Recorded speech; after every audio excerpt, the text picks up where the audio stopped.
On va passer maintenant aux malformations artério-veineuses cérébrales avec le docteur Smelda.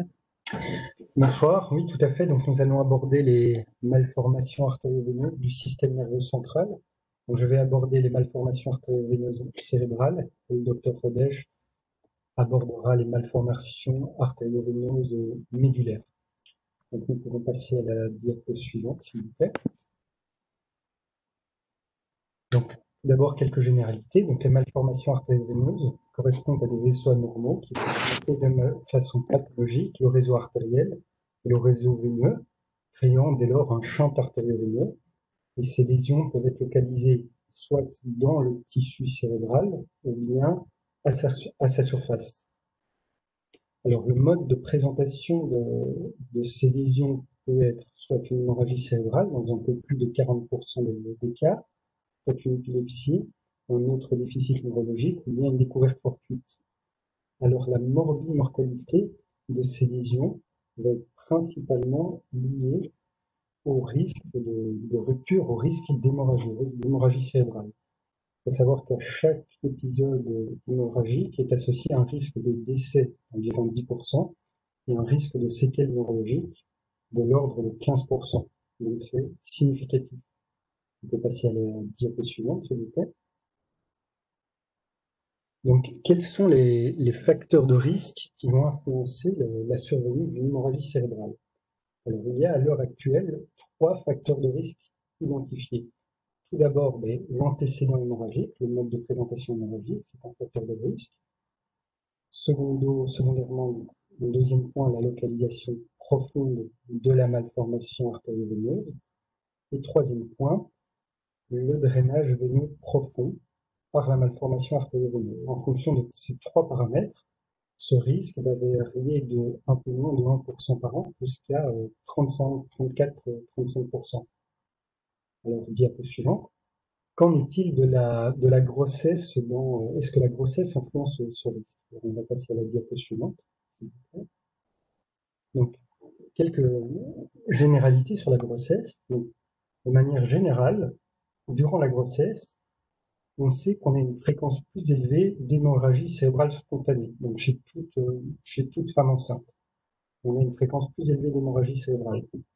Ces hémorragies cérébrales vont être responsables d'une mortalité relativement importante, parce qu'elles sont responsables de 4 à 12% des décès maternels, toutes causes confondues d'hémorragie cérébrale. Et on sait que les malformations artério-veineuses sont décrites comme responsables de 8 à 38% des hémorragies cérébrales spontanées en cours de grossesse. On va passer à la diapo suivante, s'il vous plaît. Donc, que dit la littérature sur le risque d'hémorragie liée à une malformation artério-veineuse en cours de grossesse? Donc, dans la littérature, la littérature est parfois confuse, voire contradictoire. Et donc, j'ai sélectionné deux articles récents et de synthèse. Donc, le plus récent a été publié dans la revue Neurosurgery en 2019. C'est une revue systématique. Le second a été un peu plus ancien dans la revue Neurologie. Et ce n'est pas une revue systématique, mais reprend un nombre important de patients. On peut passer à la diapo suivante pour voir la conclusion de ces deux articles. Donc, tous les deux concluent au fait qu'actuellement, il n'y a pas d'argument pour penser qu'il y a une augmentation du risque d'hémorragie liée à la malformation en cours de grossesse. Donc, actuellement, pas d'argument pour penser que la grossesse est un facteur de risque de rupture de ces malformations artério-veineuses cérébrales. Alors, on peut passer à la diapo suivante, s'il vous plaît.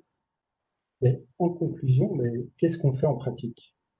En pratique, ça va évidemment être adapté à chaque patiente et au niveau de chaque équipe, chaque prise en charge.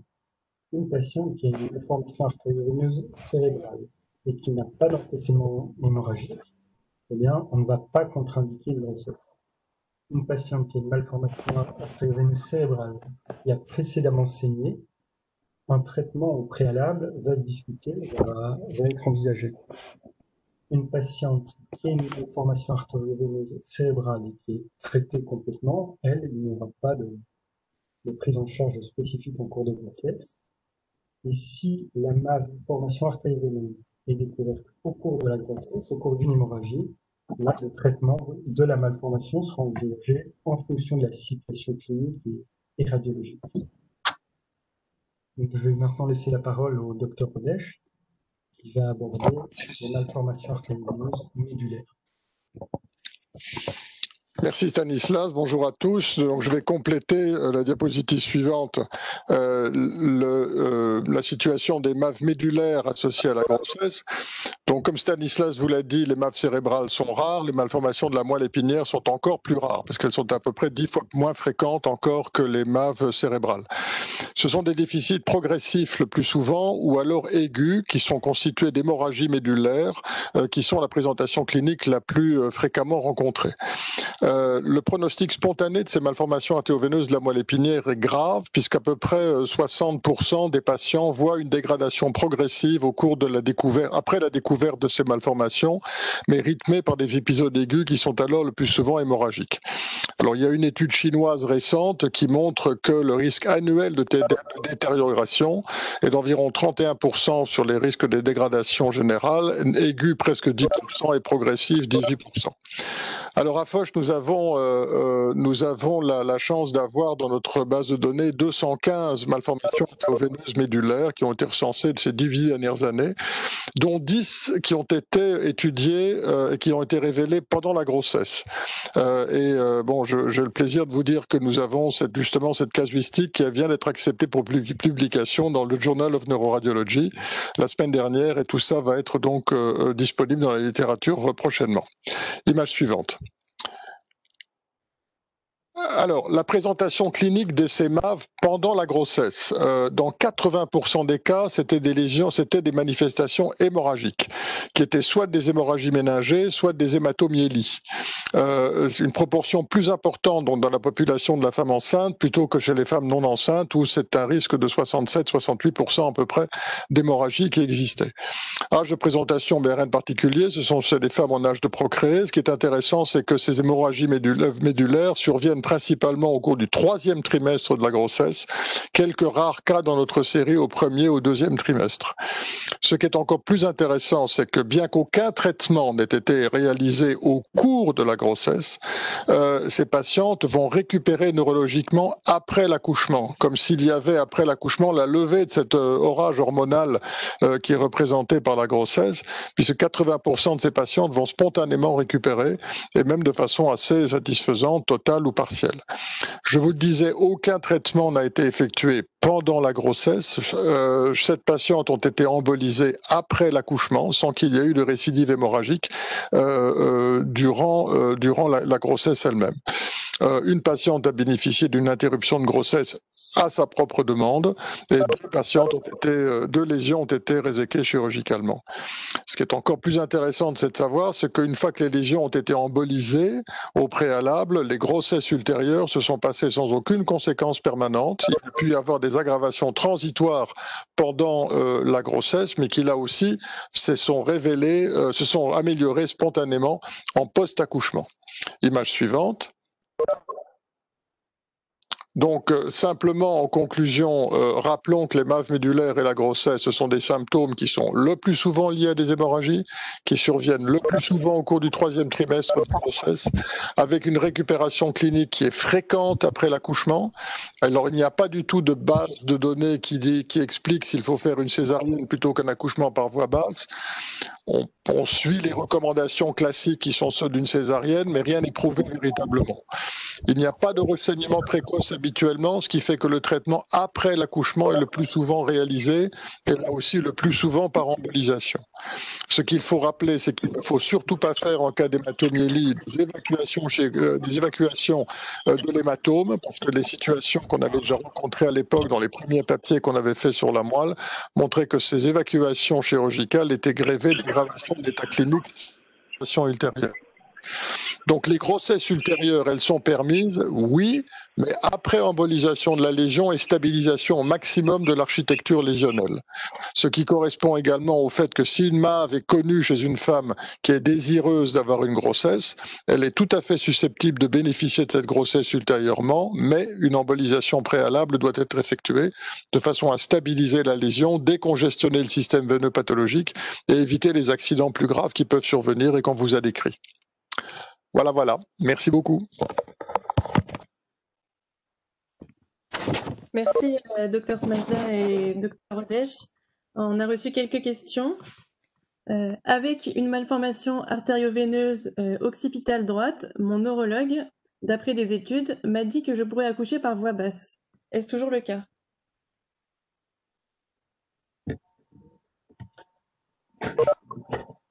Allô? Oui, tout à fait. Donc, effectivement, il n'y a pas de données actuellement dans la littérature claire qui dirait qu'il faut imposer un accouchement par césarienne ou par voie basse. Donc, effectivement, c'est laissé, ce point-là est laissé à l'appréciation des équipes qui prennent en charge la patiente en fonction des données cliniques et radiologiques. Autre question, quels sont les risques d'une grossesse sur les patients portant une MAV embolisée? Alors, si on parle je vais répondre pour le versant cérébral, M. Rodèche répondra pour le versant médulaire éventuellement, mais globalement, si la MAV est complètement embolisée, il n'y a pas de risque spécifique. Si la malformation est complètement traitée, il n'y a aucun risque. C'est une lésion qui n'existe plus, qui est cicatricielle, et il n'y a pas de problème. Si la malformation est partiellement traitée, il faut pousser la partielle jusqu'au maximum de ses possibilités. Et à ce moment-là, notamment au niveau médulaire, il peut y avoir des petits décrochages, mais non hémorragiques au cours de la grossesse, mais qui vont, comme je vous le disais, récupérer en post-accouchement, une fois que tout l'équilibre hormonal sera retrouvé. Alors, je vous remercie. Et une dernière question. Qu'en est-il du risque de transmission et nécessite-t-il un conseil génétique? Stanislas, tu veux répondre? Oui, tout à fait, mais tout dépend si la malformation se présente dans le cadre d'une atteinte, on va dire, génétique, tel qu'un Randy Osler ou tel qu'un groupe de malformation capillaire, malformation artério-veineuse, ce qui est relativement rare. Dans ce cas-là, effectivement, on peut faire une recherche génétique chez la personne, et là, il pourra y avoir un conseil génétique en cas de grossesse. Mais chez les malformations artério-veineuses sporadiques, il n'y a pas de risque actuellement connu de transmission. J'ai une dernière question qui nous vient du forum, qui est similaire à celle de tout à l'heure, mais pour une MAV partiellement traitée, est-il possible d'accoucher par voie basse? Mais oui, c'est de nouveau, c'est un peu la même réponse que tout à l'heure, hein. Ça va être laissé à l'appréciation de l'équipe qui prend en charge la patiente, dans le sens où il n'y a pas de données claires dans la littérature qui nous ferait dire qu'on doit absolument traiter complètement cette malformation artério-veineuse. Maintenant, en fonction de différents paramètres, on sera éventuellement amené à essayer de compléter le traitement au maximum avant de permettre la grossesse pour certaines patientes.